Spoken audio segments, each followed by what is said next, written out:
ایک مرتبہ نبی کریم صلی اللہ علیہ وسلم بیٹھے ہوئے تھے، ساتھ میں صحابہ کرام بھی بیٹھے ہوئے تھے۔ رسول اکرم صلی اللہ علیہ وسلم نے ارشاد فرمایا کہ ابھی تمہارے سامنے سے ایک جنتی شخص گزرے گا، اس کی زیارت کر لینا۔ صحابہ کرام حیران ہوئے، ایک جنتی شخص گزرے گا۔ رسول اکرم صلی اللہ علیہ وسلم نے بشارت دے دی کہ ایک شخص جنتی ہے اور زیارت کر لینا۔ صحابہ کرام منتظر تھے اس انسان کے آنے کا جو جنتی ہے۔ کچھ دیر کے بعد ایک صاحب آئے، بوڑھے صاحب آئے جن کی داڑھی سفید تھی اور داڑھی سے وضو کا پانی ٹپک رہا تھا۔ سادہ سا آدمی تھا، ہاتھ میں جوتا، مگر تھا سادہ سا آدمی۔ رسول اکرم صلی اللہ علیہ وسلم نے ارشاد فرمایا یہ وہی شخص ہے جو جنتی ہے، اس کی زیارت کر لو۔ صحابہ کرام ٹکٹکی نظر سے اس سادہ سا آدمی کو دیکھ رہے تھے کہ یہ کون سا عمل کرتا ہوگا جس کے بارے میں رسول پاک صلی اللہ علیہ وسلم نے جنت کی بشارت دی ہے۔ وہ صاحب وہاں سے گزر گئے۔ اگلا دن ہوا، پھر رسول پاک صلی اللہ علیہ وسلم کے ساتھ صحابہ کرام بیٹھے ہوئے تھے۔ اسی جگہ پر آپ نے پھر ارشاد فرمایا ابھی کچھ دیر میں ایک شخص گزرے گا جو جنتی ہے، تم اس کی زیارت کر لو۔ صحابہ کرام پھر حیران ہوئے، اب کون شخص گزرے گا جو جنتی ہے اور جنت کی بشارت دی گئی ہے۔ پھر وہی بوڑھے صاحب گزرے جن کے چہرے کے کچھ بال پکے ہوئے تھے اور وضو کا پانی چہرے سے ٹپک رہا تھا، ہاتھ میں جوتا اور سادہ سا لباس، سادہ سا انسان۔ سارے صحابہ کرام اس کو دیکھے، ٹکٹکی نظر سے دیکھ رہے ہیں کہ یہی وہ شخص ہے جس کو جنت کی بشارت ملی ہے۔ پھر وہ صاحب وہاں سے گزر گئے۔ اگلے دن پھر صحابہ کرام بیٹھے ہوئے ہیں، رسول پاک صلی اللہ علیہ وسلم نے ارشاد فرمایا کہ آج بھی ایک جنتی یہاں سے گزرے گا، تم اس کی زیارت کر لینا۔ کچھ دیر کے بعد وہی صاحب آئے جو سادہ سا آدمی تھا، وضو کا پانی ٹپک رہا تھا۔ وہ آئے اور اس محفل میں رسول پاک صلی اللہ علیہ وسلم کی بارگاہ میں کچھ دیر بیٹھے اور چلے گئے۔ صحابہ کرام حیران تھے، یہ کون شخص ہے، اس کا عمل کیسا ہے کہ روز ان کے لیے بشارتیں دی جا رہی ہیں کہ یہ جنتی ہے، جنتی ہے، جنتی ہے، اور یہ شخص آتا ہے محفل میں کچھ دیر بیٹھتا اور چلا جاتا ہے۔ اس کا عمل کون سا ہوگا؟ اور یہ کتنا خوش قسمت ہے کہ رسول پاک صلی اللہ علیہ وسلم نے ان کو جنت کی بشارت دی ہے۔ اس میں ایک صحابی تھے حضرت عبداللہ بن عمر رضی اللہ تعالیٰ عنہ، وہ اس کے پیچھے پیچھے ہو جاتے ہیں اور آگے جا کر کہتے ہیں کہ اے چچا جان، میں آپ کے گھر 3 دن مہمان ٹھہرنا چاہتا ہوں۔ انہوں نے کہا کوئی بات نہیں، آپ میرے گھر مہمان ٹھہرے، میرے پاس جو روکھی سوکھی ہوگی میں آپ کو کھلاؤں گا۔ انہوں نے کہا بالکل ٹھیک ہے۔ حضرت عبداللہ بن عمر رضی اللہ تعالیٰ عنہ کو اپنے ساتھ لے گئے۔ دراصل مقصد حضرت عبداللہ بن عمر رضی اللہ تعالیٰ عنہ کا یہ تھا کہ یہ بوڑھے چچا کرتے کیا ہے اور عمل کون سا ہے اس کا کہ جس کی وجہ سے 3 دن تک جنت کی بشارت دی گئی اور تینوں دن یہی چچا جان آئے۔ دراصل حضرت عبداللہ بن عمر کا کہنا ہے کہ میں تہجد بھی پڑھتا تھا، میں فرض نمازوں کو بھی پڑھتا تھا، میں روزے بھی رکھتا، زکوٰۃ بھی دیتا، صدقہ و خیرات بھی کرتا، اچھے کام بھی کرتے تھے، مگر ہم لوگوں کے لیے کوئی ایسی بشارت نہیں آئی۔ اور اس چچا کا عمل کیا ہے کہ رسول پاک صلی اللہ علیہ وسلم نے جنت کی بشارت دے دی، بس اس عمل کو دیکھنا تھا، اس لیے اس چچا کے گھر حضرت عبداللہ بن عمر رضی اللہ تعالیٰ عنہ مہمان ٹھہرے۔ فرماتے ہیں حضرت عبداللہ بن عمر رضی اللہ تعالیٰ عنہ کہ میں 3 دنوں تک ٹھہرا رہا، میں نے دیکھا چچا کا کوئی خاص عمل نہیں، کوئی الگ وظیفہ نہیں، کوئی نفلی نمازیں نہیں۔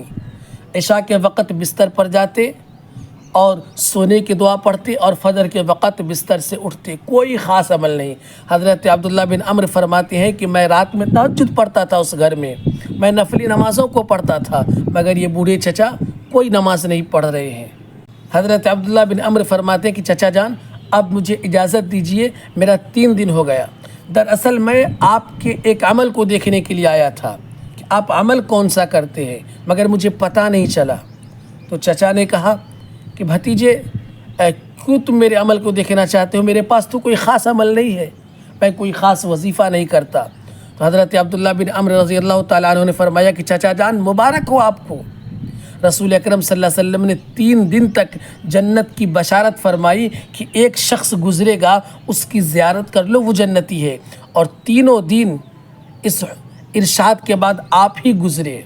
رسول پاک صلی اللہ علیہ وسلم کے فرمان کے بعد آپ ہی گزرے اور ہم لوگوں نے آپ کی زیارت کی تو آپ کو جنت کی بشارت ملی۔ دراصل میں آپ کے یہاں مہمان اس لیے ٹھہرا تھا کہ میں آپ کے عمل کو دیکھ سکوں کہ آپ کا کوئی خاص عمل ہے۔ مگر اس چچا جان نے کہا نہیں بیٹے، میرے پاس کوئی خاص عمل نہیں ہے۔ حضرت عبداللہ بن عمرو رضی اللہ تعالیٰ عنہ نے کہا تو پھر ٹھیک ہے، آپ مجھے اجازت دے دیں۔ جانے لگے تو اس بوڑھے صاحب نے آواز دیا کہ بھتیجے ادھر آؤ۔ جب حضرت عبداللہ بن عمرو رضی اللہ تعالیٰ عنہ پھر واپس اس چچا کے پاس آئے تو اس چچا نے کہا کہ بیٹے میرے پاس کوئی خاص عبادت تو نہیں ہے، خاص نفلی نماز تو نہیں ہے، صدقہ و خیرات تو نہیں ہے، ہاں مگر میرے پاس ایک کام ہے، ایک عمل ہے، ہو سکتا ہے کہ اس کی وجہ سے رسول اکرم صلی اللہ علیہ وسلم نے مجھے جنت کی بشارت دی ہو۔ حضرت عبداللہ بن عمرو رضی اللہ تعالیٰ عنہ فرماتے ہیں کہ چچا جان وہ عمل کیا ہے؟ تو اس بوڑھے چچا نے فرمایا کہ جب میں رات کو اپنے بستر پر سوتا ہوں تو پھر میں اپنے دل پر نظر رکھتا ہوں، اپنے دل کو جھانک کر دیکھتا ہوں اور محاسبہ کرتا ہوں کہ اس دل کے اندر کسی کے لیے کوئی کینہ تو نہیں، کوئی حسد، کوئی بغض، کوئی دشمنی، کوئی نفرت تو نہیں، کسی کے لیے ہمارے دل میں غلاظت تو نہیں۔ اسی لیے بیٹے میں اپنے دل کو ہر ایک انسان کے لیے صاف رکھتا ہوں، میرے دل میں کسی کے لیے کوئی نفرت نہیں، کوئی حسد نہیں، کوئی دشمنی نہیں، کوئی بغاوت، کوئی حسد نہیں، میرا دل بالکل صاف و شفاف ہے۔ حضرت عبداللہ بن عمرو رضی اللہ تعالیٰ عنہ فرماتے ہیں یہی تو وہ عمل ہے جس کی وجہ سے رسول پاک صلی اللہ علیہ وسلم نے آپ کو جنت کی بشارت دی ہے۔ مسلمانوں، اس ویڈیو کے بنانے کا مقصد صرف اتنا ہے کہ ہم فجر کی نماز تو پڑھتے ہیں، ظہر، عصر، مغرب، عشاء کی نماز پڑھتے ہیں، ہمیں یہ پتہ ہے کہ فجر کی نماز میں کتنی رکعتیں ہیں، ہمیں یہ پتہ ہے کہ ظہر کی نماز میں کتنی سنتیں ہیں، ہمیں یہ پتہ ہے کہ عصر کی نماز میں کتنی سنتیں ہیں، ہمیں یہ پتہ ہے عشاء کی نماز میں کتنی سنتیں ہیں، ہم ان تمام چیزوں کو کرتے ہیں۔ مسلمانوں، ہمیں یہ پتہ ہے کہ ہمیں رمضان کے 30 روزے دیے گئے، وہ ہم پر فرض ہے، ہم اسے بھی رکھتے ہیں۔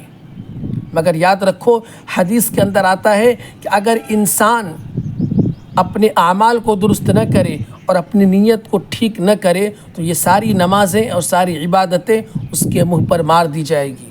ہر ایک عمل کی خوبصورتی نیت سے بنتی ہے، آپ کے دل سے ہوتا ہے۔ جب تک آپ کا دل صاف نہیں ہوگا، نیت آپ کی صاف نہیں ہوگی اور خلوص و للہیت کے لیے آپ عمل کو نہیں کریں گے تو آپ کی عمل قابل قبول نہیں ہے، آپ کی عبادت قابل قبول نہیں ہے اور کل قیامت کے دن آپ کے منہ پر مار دی جائے گی۔ کوئی خاص عمل، کوئی خاص وظیفہ اس بوڑھے چچا کے پاس نہیں تھا، مگر دل کا بہت صاف تھا۔ ہر ایک انسان کے لیے دل کا دروازہ کھلا ہوا تھا، ہر ایک شخص کے لیے استقبال کا دروازہ کھلا ہوا تھا۔ کبھی کسی سے رنجش، کبھی کسی سے دشمنی، کبھی کسی کی شکوے شکایت نہیں تھی۔ رسول پاک صلی اللہ علیہ وسلم نے جنت کی بشارت دے دی۔ مگر ہم نماز بھی پڑھیں، ہم روزہ بھی رکھیں، ہم راتوں کو تہجد بھی پڑھیں، مگر ہمیں یہ سب کچھ نہیں مل سکتا کیونکہ ہمارے دل میں غلاظت بھرا ہوا ہے، ہم بہت گندے ہیں۔ اسی لیے پہلے اپنی نیت کو ٹھیک کریں، اپنے دل کو صاف کریں، کیونکہ عمل کی جو اصل حقیقت ہوتی ہے وہ نیت پر ہوتی ہے۔ جب آپ کی نیت اچھی نہ ہوگی، نیت درست نہ ہوگی تو آپ کا عمل بھی اچھا نہیں ہوگا۔ ایک مرتبہ حضرت انس رضی اللہ تعالیٰ عنہ فرماتے ہیں کہ رسول پاک صلی اللہ علیہ وسلم نے مجھ سے ارشاد فرمایا کہ بیٹے انس، کیا تم جانتے ہو میری سنتوں میں سب سے عظیم الشان سنت، سب سے بڑی سنت کیا ہے؟